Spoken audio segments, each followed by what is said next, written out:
Welcome to the Bible Savvy Podcast, a weekly conversation about how to understand, enjoy, and apply God's Word. It's time to jump into a new passage from the Bible Savvy reading plan.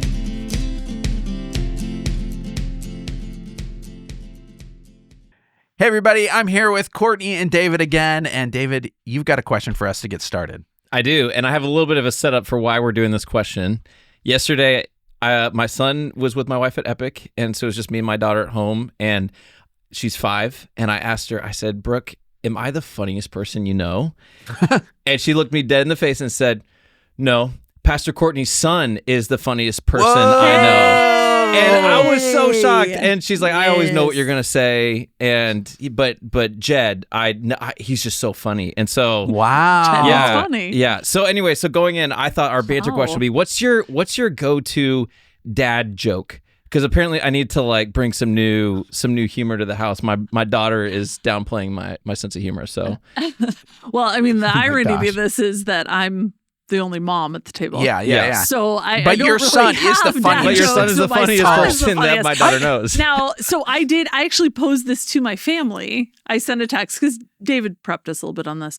I didn't know the story about Jed, but I sent a text to my family. I said, what's my go-to dad joke? And my daughter said, it's when she says to me, Mom, you're so funny. And I say, looks aren't everything. No, that's a dad joke. That's a dad joke. Which is That's true. good. I do good. that all the time. Now, Jed actually did tell me a couple jokes, so that's funny because obviously Jed the funniest sent person. me a few, and they were hilarious. It's interesting that you were talking to a kid about, well, it's your kid.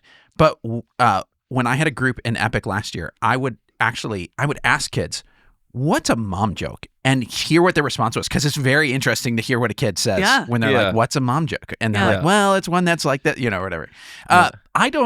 So a typical dad joke is like, ba-dum boom, like it's got a punchline. Yeah. But I find that what I do that are like really the dad things are the stupid things that like drive your kid crazy. Mm-hmm. So I pretend that I don't know what breakfast is. So when they ask me, can I have breakfast? I'm like, breakfast? What's that? And they're like, Dad, you know what it is? I was like, I don't know. Describe it for me. It's like the food you eat in the morning. Food? Why would you eat food in the morning?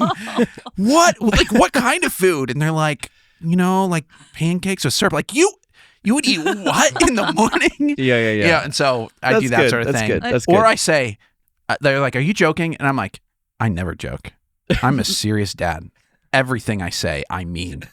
Why would you doubt that? And That's I pretend good. that I'm a serious dad. So those are the things. Those are the kinds of things I do. Yeah, similar kind of some of those reactions that isn't the joke is when my kids go, Dad, I'm hungry, and I just look at them, I'm Dad. And we just keep nice to meet you, hungry. Yes, that's the we classic. do that too. I do have a joke. Okay. So let me just for a moment, just pause. Have I ever told you guys the joke about the piece of paper? No. No. You know what? I won't, because it's terrible. That's pretty awful.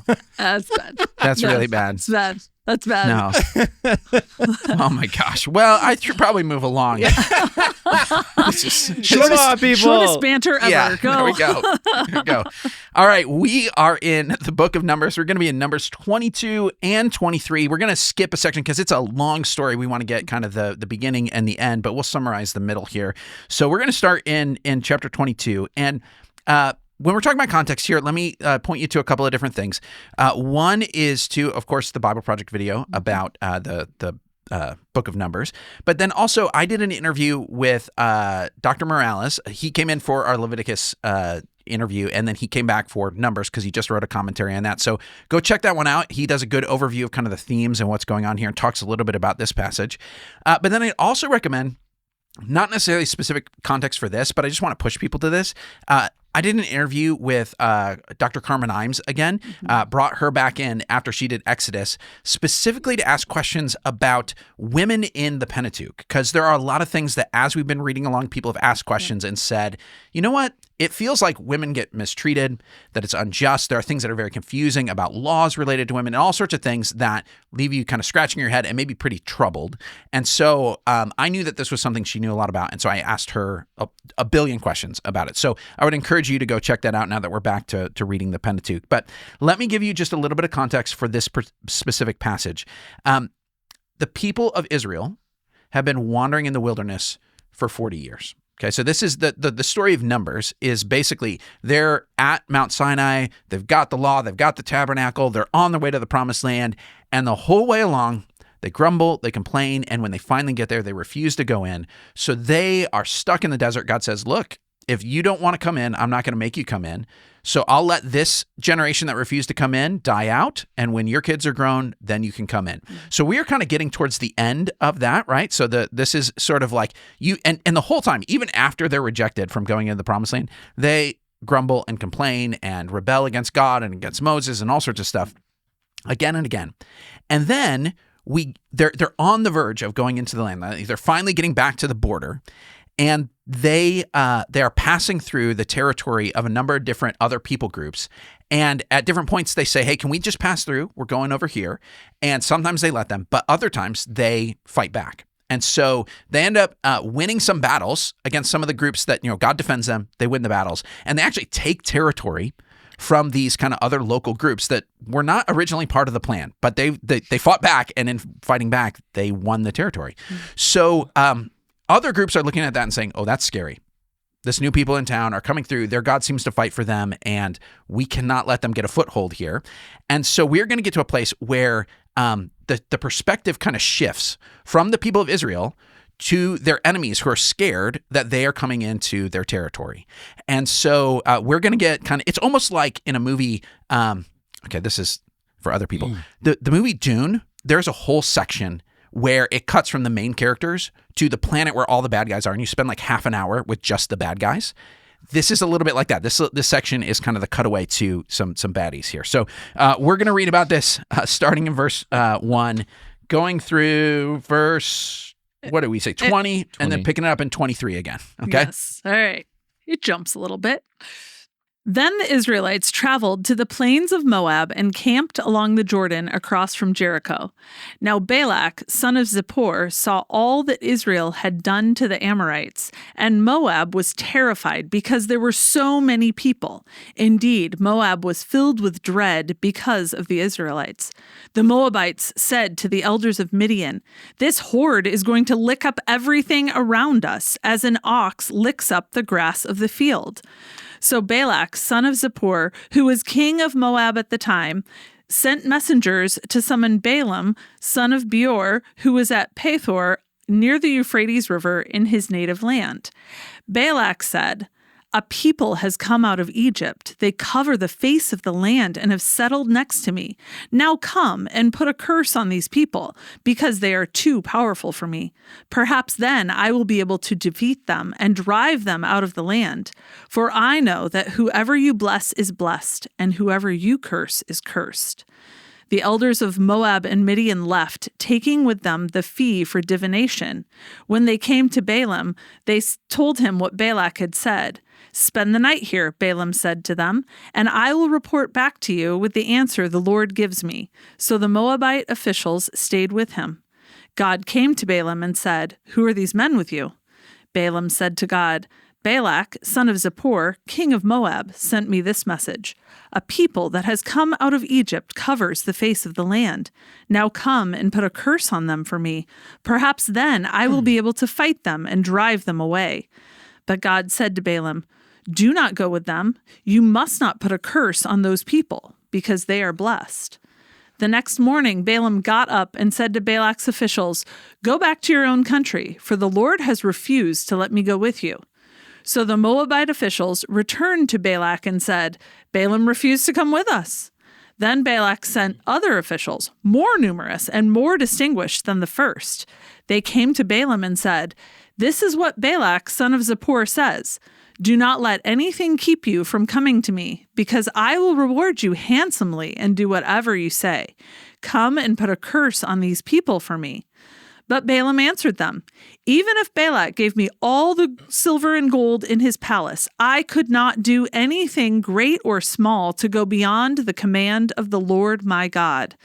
Now spend the night here, so that I can find out what else the Lord will tell me." That night, God came to Balaam and said, "Since these men have come to summon you, go with them, but do only what I tell you." We're going to skip to Numbers 23. Balaam said, "Build me 7 altars here, and prepare 7 bulls and 7 rams for me." Balak did as Balaam said, and the 2 of them offered a bull and a ram on each altar. Then Balaam said to Balak, "Stay here beside your offering while I go aside. Perhaps the Lord will come to meet with me. Whatever he reveals to me, I will tell you." Then he went off to a barren height. God met with him, and Balaam said, "I have prepared 7 altars, and on each altar I have offered a bull and a ram." The Lord put a word in Balaam's mouth and said, "Go back to Balak and give him this word." So he went back to him and found him standing beside his offering with all the Moabite officials. Then Balaam spoke this message: "Balak brought me from Aram, the king of Moab, from the eastern mountains. Come," he said, "curse Jacob for me. Come, denounce Israel." How can I curse those whom God has not cursed? How can I denounce those whom the Lord has not denounced? From the rocky peaks I see them. From the heights I view them. I see a people who live apart and do not consider themselves one of the nations. Who can count the dust of Jacob, or number even a fourth of Israel? Let me die the death of the righteous, and may my final end be like theirs. Balak said to Balaam, "What have you done to me? I brought you to curse my enemies, but you have done nothing but bless them." He answered, "Must I not speak what the Lord puts in my mouth?" All right. Let's talk about the O and comma observations. What do you guys see in this passage? Verse 4 says, "This horde is going to lick up everything around us as an ox licks up the grass of the field." And it was just striking. It's a good, that's a good metaphor. Yes. Yeah. And I think it's a little striking to me because this is a different Israel than we've seen before. Like, they've had a little bit of a glow up, like coming out of slavery and just sort of like trying to find their footing. And now this is, as you mentioned, there's a different reputation of there's this people coming through and they're fairly powerful because their God is with them. Yeah. Yeah. Yeah. The problem with that image of the ox licks up the grass in the field, I cannot help but think, how hard would it have to be to actually lick grass? Like it's got roots. Like you bite. Oh, it's just it's like a no. Please watch the recording, people. That's good. Well, and I actually would say what I think is interesting in contrast to that. I thought, man, this is just like Egypt. Like Pharaoh looks and says he's terrified because there are so many people. And so what did he do? Well, he enslaved them because there are so many people.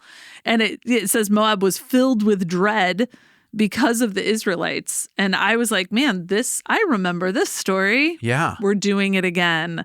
So there were a few places where I wrote, that's like Egypt. That is like Pharaoh. Yeah. So that's a good connection. I had not made that one. I had made the connection a little bit further back, but it makes sense because it goes with the Egypt one. Back to when God promises to Abraham, you're going to have all these descendants, right? And even further back to Genesis, or Genesis 1, when it's like, this is the assignment of humanity, right? Go and fill the and so like they're prospering in this way, and all of a sudden they're like, oh my gosh, they're everywhere. They're going to do this. So well, and where you said Abraham, I mean, there is a familiar verse as well.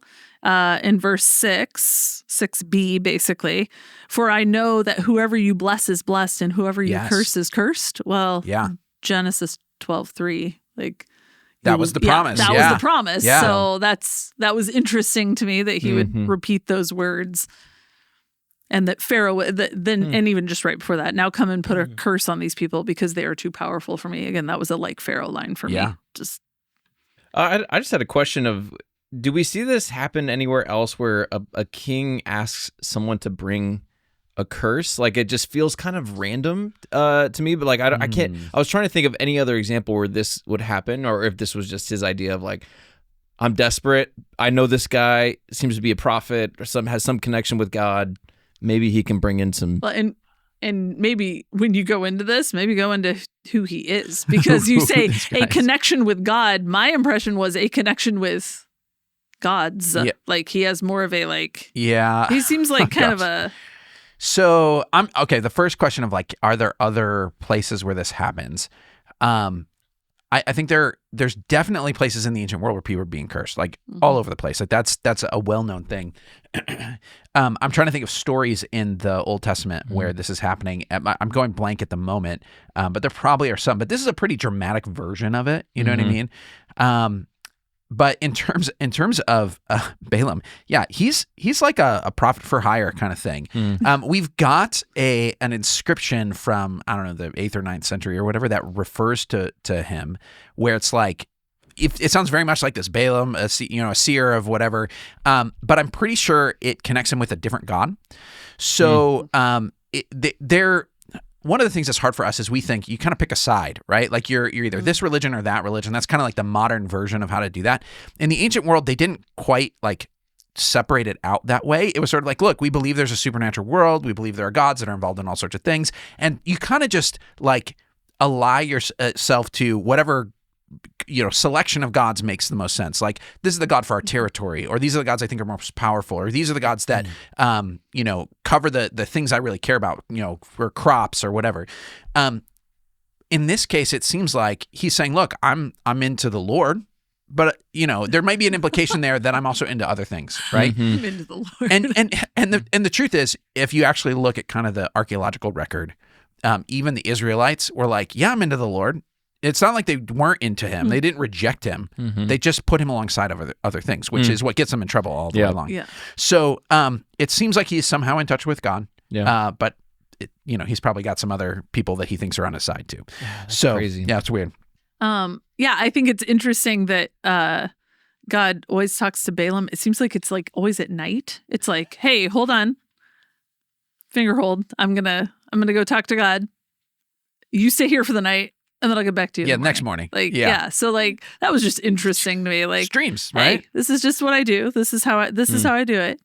I think okay, there's a gap that we put in here that is maybe notable because it's probably if anybody's heard of Balaam, this is the part that we skipped is the part they've probably heard. Not that everybody's heard of Balaam, but if you have, it's because he's the guy with the talking donkey. Okay, so if you've ever watched the intro to the Hey Clayton episodes, our producer put as one of the questions that I've never answered is, did that donkey really talk? It's like in the intro opening credits. But you should never. I should just never. I don't know. Did he? But it is a really curious thing because Balaam is like called, and at first he's like, no, God doesn't want me to go, so I'm not going to go and do it. And then somehow, I don't get why this happened, right? Like they're like, no, but please come. He's like, no, please come. We'll give you anything. Please go. Like, and then God's like, fine, go with them. But then he heads out, and on the way, God tries to stop him, which is one of those weird things. He said go, but he tries to stop him. But what ends up happening is the donkey is very aware of God trying to prevent this. So he's put an angel in the road. The donkey sees the angel. The prophet doesn't see the angel, which is the irony. And then the donkey's like, no. And when Balaam gets mad and starts beating his donkey, God's like, all right, donkey, explain yourself. And the donkey's like, hey, why are you beating me? This angel was going to kill you. Yeah. And so it's a very strange story. And again, it's fun to tell. So that's why you hear it. It's so weird. But I actually asked Dr. Morales about that. So you should go listen to his full explanation. But he basically was like, part of you, it's telling you something about Balaam. He doesn't see what's really going on. And if God can use even this guy who is not really on God's side, right? Like he's probably dabbling in all sorts of things. If he can use the donkey, he can use this guy to reveal some truth, and which he does. So you look at Balaam, you're like, is he a good guy? Seems to be saying true things, and doing what God says. No. But God could use worse, you know what I mean? Or better. I mean, in that case, the donkey was pretty great. Yeah. The donkey was Every time great. you said talking donkey, I kept picturing Shrek. Yes. Like the whole time. No, I'm like, I can't think about this without seeing Shrek. That is. Okay. So in that same realm, in verse 8, like he does say, he says, spend the night here. I will report back to you what the answer the Lord gives me. So what I was struck by was how unhurried he is to respond. Like he doesn't feel compelled to give them an answer right away. In typical ways, like I feel like someone might. It's like, oh, they've traveled a long way. They have this big question. It's like, I don't know.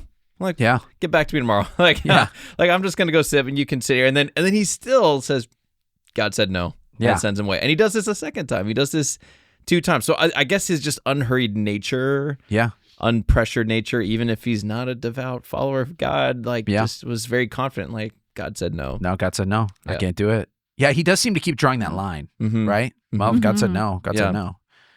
Yeah. I'll highlight the repeated words, the really common curse and bless are repeated over and over and over again. It's clearly a theme here of, what does that mean? And that's a little odd to us because we don't necessarily think of words doing this, right? Like when it seems to think like, hey, you've got some ammo here. Otherwise, I wouldn't be calling you to try to stop this army, basically. So your words obviously are going to do something. And so there is that kind of the whole idea of like, are there words that bless? Are there words that curse? That is underlying this. Mm-hmm. All right, so verse 18 really stuck out to me. Balaam answered, even if Balak gave me all the silver and gold in his palace, I could not do anything great or small to go beyond the command of the Lord my God. Yeah. Like that was like highlight, emphasize, just to me, that was like the statement of the story. Like, listen, this isn't up to me. I cannot do anything great or small. Like, it doesn't matter. Like, it could be blessing and cursing this, or it could be just going. I cannot do anything great or small. That felt significant. What observations do you guys have from the second half that we've got here? The part that we read in chapter 23. Again, he goes to him at night, another one of those, or well, maybe not at night, but he goes off to a barren height. It's like, again, that stay here while I go. And then he says, perhaps the Lord will come to meet with me. That is something that is interesting. It's like, well, maybe he will. Let's go. Let's see if he will. But of course, God meets with him because he does each time. And in verse 5, where it says, the Lord put a word in Balaam's mouth and said, go back and give him this word. Like that's a powerful picture to think like, this is it. This is the word. I'm putting it in your mouth. I would assume that means you can't say anything else. Yeah. This is it. This is it. I just think that verse 12, the way he ends it, must I not speak what the Lord puts in my mouth? Again, just sort of like a very clear, sort of connected back to verse 18 from the first part of like, I can't do anything great or small to go beyond the command of the Lord my God. And then he says again, must I not speak what the Lord puts in my mouth? Like for a guy who dabbles with other gods, like there seems to be a really high respect of Yahweh here. Yeah. Yeah. At the very least, he's figuring if I'm going to say something, if he's got any sense that this God is real, then he's going to be saying, okay, if I start misrepresenting him, he's going to do something about it. You know what I mean? Like there's at least that much fear of like, no, I can't do something different, especially when you think this is the God who's defending these people and they're former slaves as of a generation ago, and they're taking out your neighbors. So like, let's take seriously whatever God they're with. I noted another connection to Abraham, verse 10 here, who can count the dust of Jacob, where it's a little bit like if you could count, if you could count the stars, if you could count the sand, right? It seems like it's happening. The promises are being kept. So it starts into this, Balaam spoke this message, and it's just, it's interesting to me.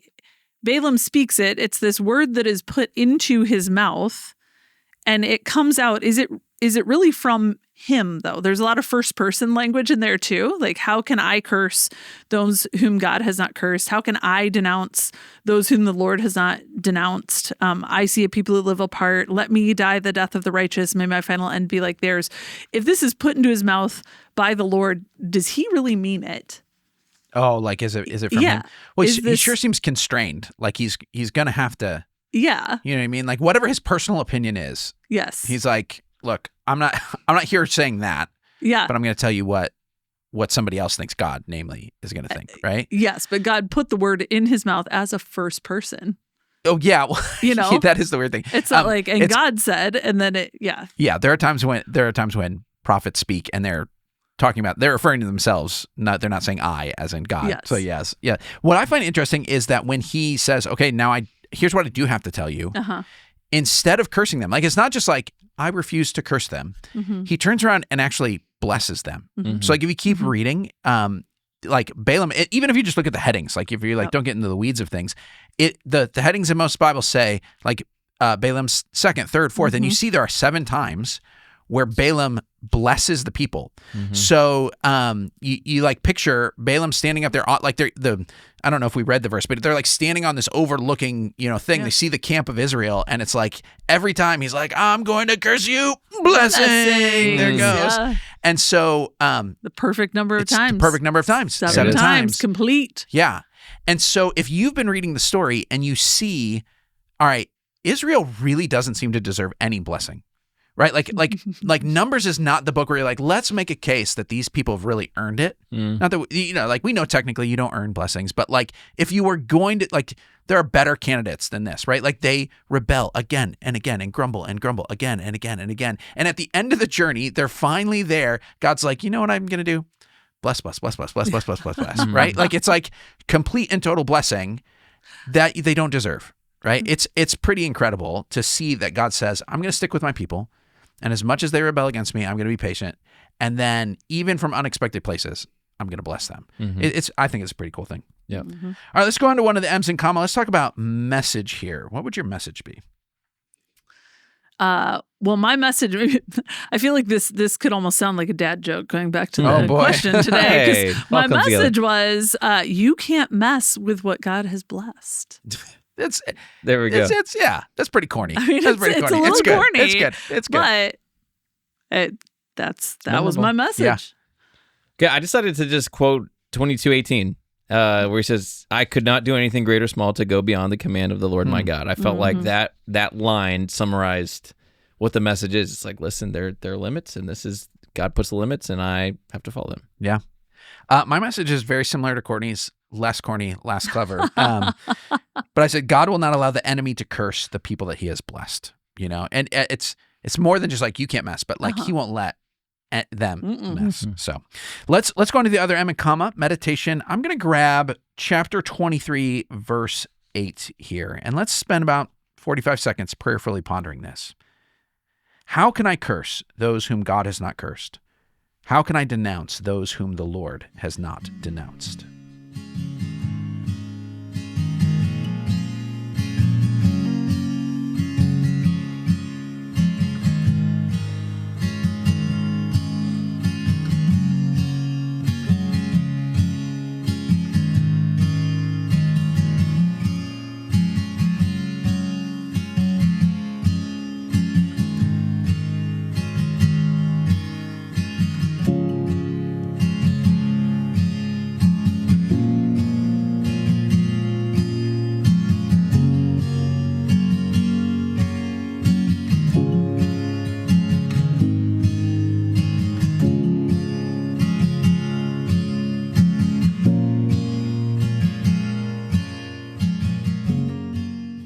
All right, let's turn the corner to A, application. What do we do in light of all this?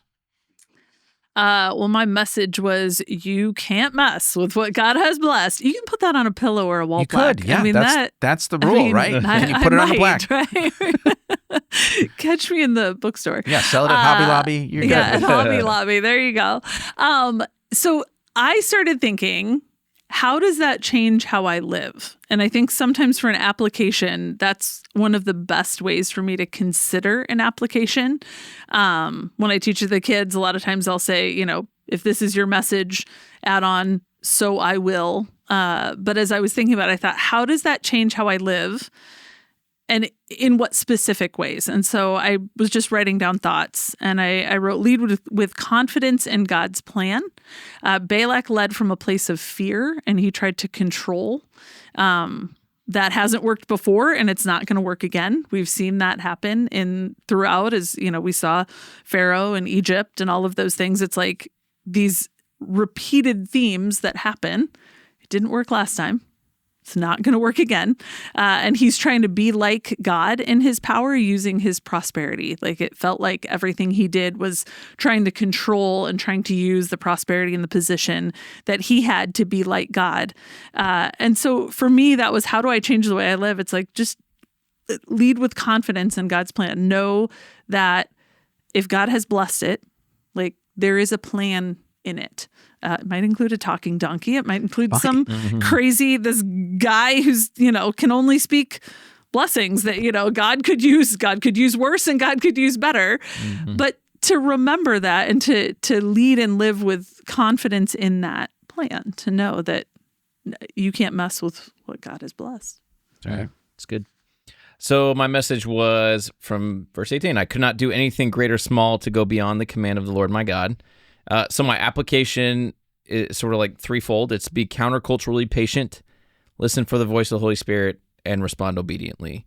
Because Balaam was okay waiting and patiently listening for God. And I started to ask, am I that patient? Or would I have felt that pressure to just give an answer real quickly? Or would I have said, I don't know, got to go talk to the big man upstairs for a night, twice, by the way.